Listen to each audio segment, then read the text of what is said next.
91 Bible के सबसे प्रसिद्ध पाठों में से एक है। ये अनिश्चितताओं और चुनौतियों से भरी दुनिया में आशा का संदेश देने वाला सबसे सुकून देने वाला पाठ है। ये भजन सभी खतरों और विपत्तियों से बचने के लिए ईश्वर पर भरोसा करने के बारे में बताता है। ये वादा करता है कि जो लोग प्रभु पर भरोसा रखते हैं वे शरण पाएंगे और अपने रास्ते में आने वाले सभी फंदों से बच निकलेंगे। इसके लेखक, जिन्हें कुछ लोग मूसा मानते हैं, ने प्रभु को एक मजबूत ढाल के रूप में वर्णित किया है जो अपने पंखों के नीचे एक सुरक्षित आश्रय प्रदान करता है। इसके आध्यात्मिक महत्व के अलावा ये हमारी चिंताओं और परेशानियों में भी हमारी मदद करता है, क्योंकि ये बताता है कि अगर हम ईश्वर की उपस्थिति में आते हैं और उनमें शरण लेते हैं तो कोई भी दुश्मन हमें नीचे नहीं गिरा सकता है। इसके अलावा भजन संहिता 91 में एक और महत्वपूर्ण बात है। लेखक 4 दुश्मनों की पहचान करता है जो संभवतः उसके खिलाफ थे और निस्संदेह किसी समय हमारे खिलाफ भी होंगे। वे हैं रात का आतंक, दिन में उड़ने वाला तीर, अंधेरे में छिपकर आने वाली महामारी और दोपहर में तबाही मचाने वाली महामारी।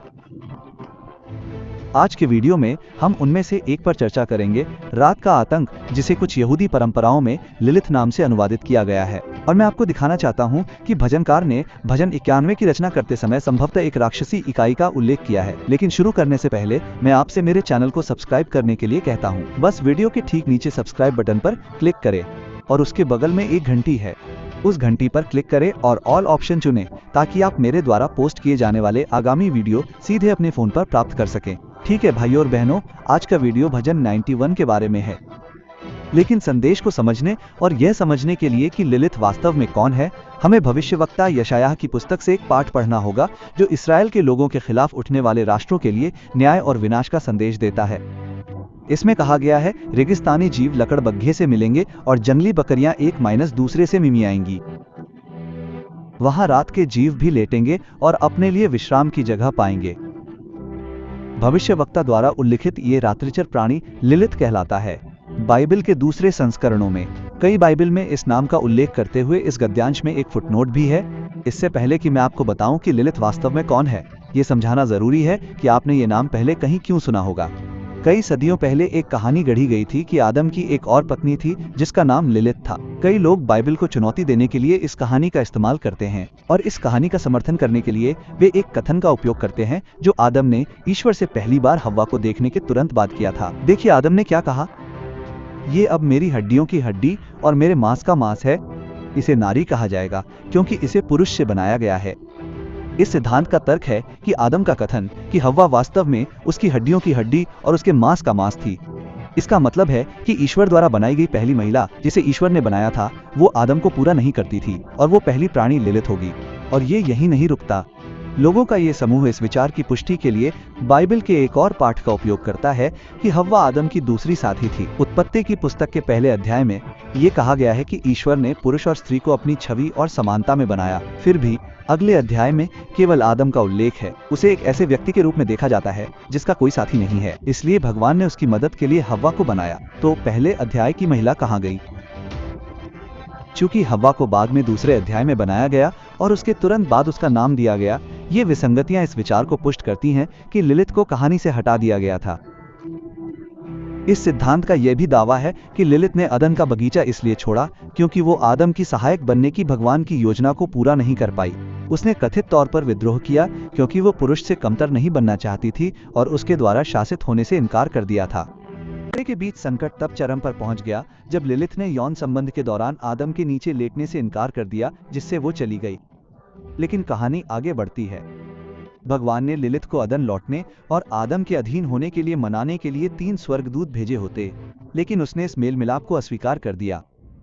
इसका सामना करते हुए भगवान ने उसे एक दानव में बदलकर दंडित करने का फैसला किया। आदम अकेला और दुखी रह गया, इसलिए भगवान ने उसकी साथी के रूप में एक और महिला बनाई और आदम की पसली से हव्वा का निर्माण हुआ। लिलिथ के विपरीत उसने अपने पति के प्रति अपनी अधीनता स्वीकार कर ली। और कुछ कहानियों में यह भी कहा गया है कि लिलिथ वो सर्प था जिसने हव्वा को वर्जित फल खाने के लिए राजी किया था। वो आदम और हव्वा से ईर्ष्या करती थी, इसलिए उसने उन्हें नष्ट करने का फैसला किया, जिससे वे पाप में पड़ गए और स्वर्ग से निकाल दिए गए। लेकिन भाइयों और बहनों, ईमानदारी से कहें तो इन अंशों के आधार पर लिलिथ के अस्तित्व का दावा करना बेतुका है, क्योंकि अगर ऐसा होता तो हम ये भी मान सकते थे कि ईश्वर ने आदम से पहले एक और इंसान बनाया था, जैसा कि अध्याय 2 में इस पाठ के बाद ही हम मनुष्य के निर्माण को देखते हैं। वास्तव में बाइबल उत्पत्ति के पहले अध्याय के अंत में जो वर्णन करती है वो मानवता के निर्माण का सारांश है। इसके अलावा जब आदम कहता है कि हव्वा वास्तव में उसकी हड्डियों की हड्डी और उसके मांस का मांस थी, तो इसका मतलब ये नहीं है कि उससे पहले कोई और महिला थी। सच्चाई ये है कि अदन के बगीचे में उस समय तक केवल जानवर थे और धरती पर एकमात्र इंसान आदम था। स्वयं ईश्वर ने पहचान लिया कि उसके लिए अकेले रहना अच्छा नहीं था, इसलिए उन्होंने हव्वा को बनाया जो उसकी हड्डियों की हड्डी और उसके मांस का मांस थी। अंत में यह सिद्धांत कि लिलिथ वो सर्प है जिसने हव्वा को धोखा दिया और उसे ज्ञान के वृक्ष से खाने के लिए मजबूर किया, बाकी कहानी की तरह ही झूठ है। आखिरकार बाइबल स्पष्ट रूप से कहती है कि जिसने महिला को भगवान की आज्ञा का उल्लंघन करने के लिए प्रेरित किया वो स्वयं शैतान था। इसका मतलब है कि इस झूठे विश्वास को मानने का कोई कारण नहीं है कि लिलिथ एडम की पहली पत्नी थी। इस चर्चा का उद्देश्य केवल भगवान के वचन को बदनाम करना और लोगों का ध्यान यीशु मसीह में मुक्ति से हटाना है। लिलिथ कोई व्यक्ति नहीं है और न ही कभी थी। वो रात के अंधेरे से जुड़ी एक बुरी आत्मा है। वो इनक्यूबी और सुक्यूबी नामक यौन राक्षसों के एक वर्ग का हिस्सा है जो पुरुष या महिला प्राणी हैं जो नींद के दौरान आते हैं और लोगों को बहकाते हैं। ये राक्षस नींद में खलल डाल सकते हैं और कामुक सपने और शारीरिक संवेदनाएं पैदा कर सकते हैं। वे भावनात्मक और आध्यात्मिक स्थिति को भी प्रभावित कर सकते हैं, जिससे लोग बेहद कमजोर महसूस करते हैं, जैसे कि उनकी ताकत चूस ली जा रही हो। आमतौर पर इस तरह के आध्यात्मिक हमले से पीड़ित लोग अक्सर दोषी और निंदित महसूस करते हैं। लिलिथ और इस जाति के अन्य दानव दर्द, भय और मानसिक पीड़ा पर पलते हैं। वे लोगों के रोमांटिक रिश्तों में बाधा डाल सकते हैं, उन्हें शादी करने से रोक सकते हैं, तलाक का कारण बन सकते हैं या अपने जीवन साथी के लिए स्नेह या यौन इच्छा को कम कर सकते हैं। यदि आपको अपने सपनों में अज्ञात प्राणियों या परिवार के सदस्यों के साथ अंतरंग संबंधों के बार अनुभव होते हैं, तो आप इस आत्मा से ग्रस्त हो सकते हैं। आध्यात्मिक मुक्ति की तलाश करने वाले कई लोगों ने इस तरह से पीड़ित होने की रिपोर्ट की है और मुक्त होने के बाद ये अनुभव बस बंद हो जाते हैं। विवाहित व्यक्ति एक दूसरे के लिए प्यार और स्नेह को फिर से पाते हैं और कई एकल लोग शादी कर लेते हैं क्योंकि वे अब इस दुश्मन की कार्रवाई के प्रभाव में नहीं हैं।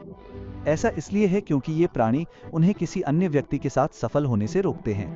लेकिन अब मैं जो बताने जा रहा हूँ उस पर ध्यान दें।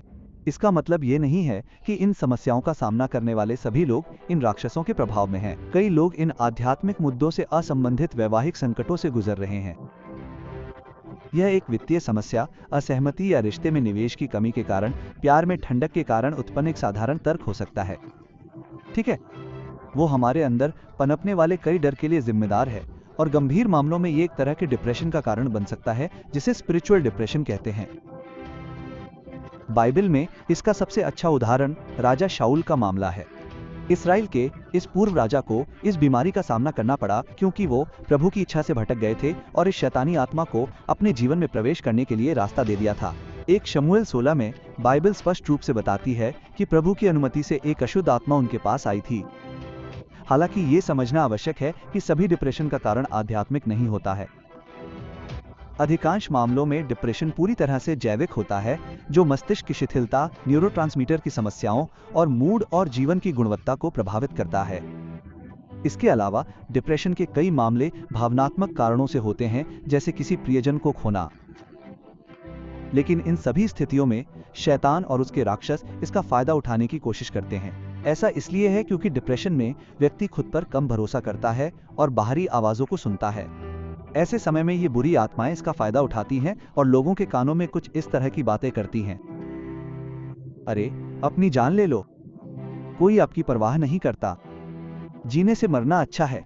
आखिरकार आप अपने जीवन के अंतिम पड़ाव पर पहुंच चुके हैं। बाइबल में हम देखते हैं कि मूसा इस परिस्थिति से गुजरे थे, पैगंबर एलिया भी इससे गुजरे थे और बाइबल कहती है कि एलिया एक गुफा में घुस गया और मौत की कामना करने लगा क्योंकि उसे विश्वास हो गया था कि वो अपने पूर्वजों से बेहतर नहीं है। अपने जीवन में बड़े चमत्कार देखने के बाद भी, इसलिए जब आप इस आत्मिक हमले से गुजरते हैं तो आप कमजोर, शर्मिंदा महसूस करते हैं, यहाँ तक कि प्रार्थना करने और मदद के लिए पुकारने का भी साहस नहीं होता। और अगर हम भजन संहिता 91 का ध्यानपूर्वक विश्लेषण करें तो हम पाते हैं कि भजनकार शायद इस हमले से गुजरा था, लेकिन वो विजयी हुआ क्योंकि उसने प्रभु की उपस्थिति में शरण ली। और यही वो संदेश है जो परमेश्वर आज आपको देना चाहता है। उसमें हमेशा आशा रहेगी। हमारा परमेश्वर वो परमेश्वर है जिसने मृत्यु को हराया, उसने पाप और शैतान पर विजय प्राप्त की। उसका नाम यीशु मसीह है और उसने कहा कि वो हमें जीवन और भरपूर जीवन देने के लिए इस दुनिया में आया है। आमीन।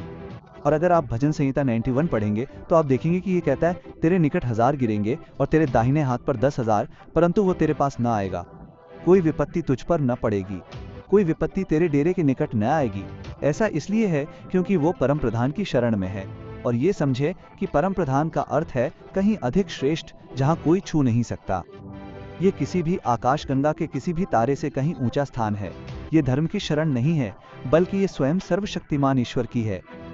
इसलिए मेरे प्यारे भाई और बहन, मैं अब आध्यात्मिक क्षेत्र में ये घोषणा करता हूँ कि आपका शरीर, आपका मन और आपका जीवन यीशु की संपत्ति है और उन्हें उसके बहुमूल्य रक्त से खरीदा गया है। और इसलिए आप भजन संहिता 91 के आशीर्वाद का आनंद ले रहे होंगे कि कोई भी बुराई आप पर नहीं आएगी और ईश्वर आपको शत्रु के हर जाल से बचाएगा।